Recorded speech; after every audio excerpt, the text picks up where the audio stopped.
Hi, it's Mr. Benson here with the next part of the topic on linear graphs.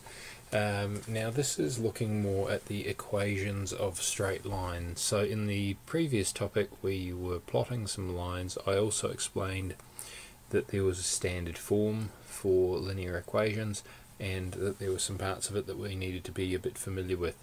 So we're going to start to look at those in a little bit more detail. So the parts of the linear equation, as I've said before, there are two numbers that really define what a linear equation is like, and they are the things that we call, so the gradient. Now the gradient is also called m, or that's the symbol for it, and it tells you about the slope of the line. And then the other number that's important is the y-intercept. And that name is kind of self-explanatory. It's telling you where the line crosses the y-axis. So we'll move on now and have a look at these in a little bit more detail. Now, also it's worth reminding that there are some other forms of these equations as well that you'll come across. So if you have an equation which is in this form, we've got your x's and your y's on the same side of the equal sign. As long as they're both to the power of 1 and they're both on the top line of the equation, it's still able to be a linear equation, and you can rearrange from one to the other to get into the standard form if you want to. So you might see something like this, where you've got 2x 3y on the same side of the equation equaling a number on the right hand side of the equation. Or you could have something like 3x minus 4y plus 12 equals 0. You could even get something where you've got x and y and a number and another number on the other side, and it's still going to be linear. Now these can be transposed or rearranged into the standard form, so all we need to do is get our y and make it the subject of the equation. So if I start with our first one, 2x plus 3y equals 12.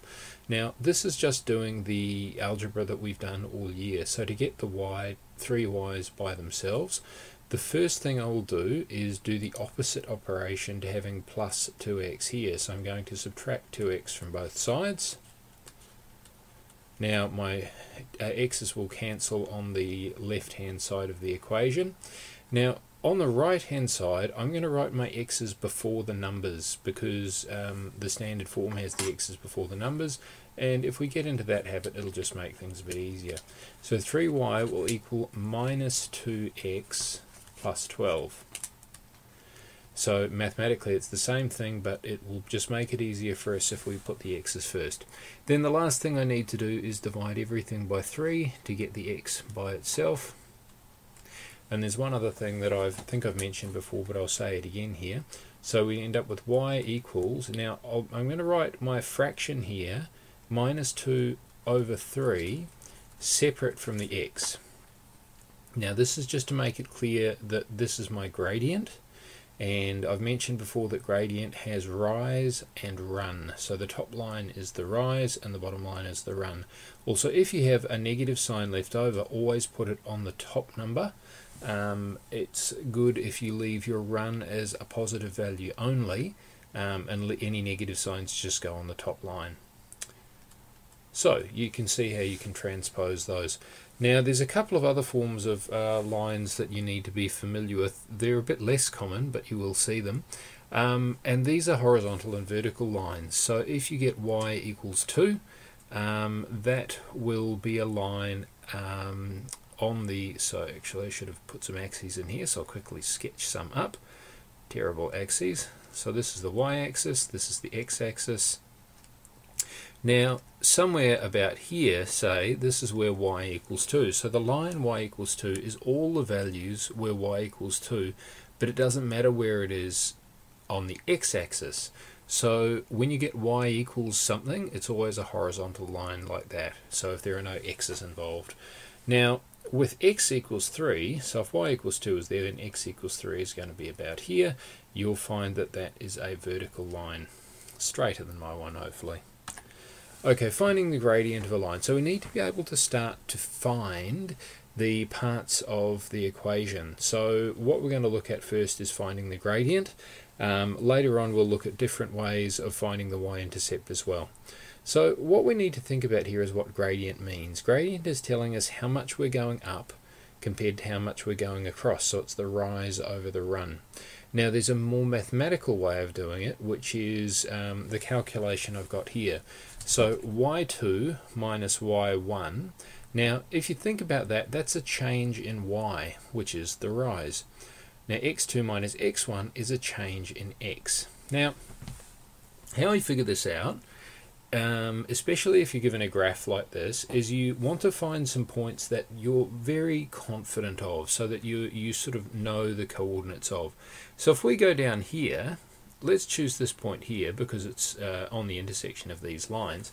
Now I can see that it's minus 3 on the x-axis and it's minus 3 on the y-axis, so I know where that point is. Now going up here, the next one that I'm pretty confident of is this one here, and this is at 1 on the x-axis and 2 on the y-axis. So there's a couple of ways I can think about this. Firstly, if we're going to think about rise over run, all we need to think about is how much we've gone up from this point down here. So if we continue this line across to here, and then think about how much we've gone up to go up here, well, you can see pretty easily that we've gone up 1, 2, 3, 4, 5 squares. So our rise would be 5. Now our run, which is how much we've gone across 1, 2, 3, 4. Now always go from left to right with your run. So going from here to here is positive 4, because we went up with the rise, that was positive 5. So it's plus 5 over plus 4, and look, I recommend just leaving it as a fraction, so 5 over 4. Now, it's not always as obvious when you're looking at a graph that the rise is 4 and is 5 and the run's 4 or something like that. So sometimes it's better if we can do a calculation, and this is what the y2 minus y1 business is about. So what it's saying is that we're going to choose think about the two y values. So here we've got one y value over there, one y value over here, and we're going to find the difference in them. Now the best way to do this is to call the values on the left hand side the number 1 values. So this would be x1 and y1, and then the second lot of values when we've moved off to the right is going to be x2 and y2. All we do is we substitute these values into our calculation.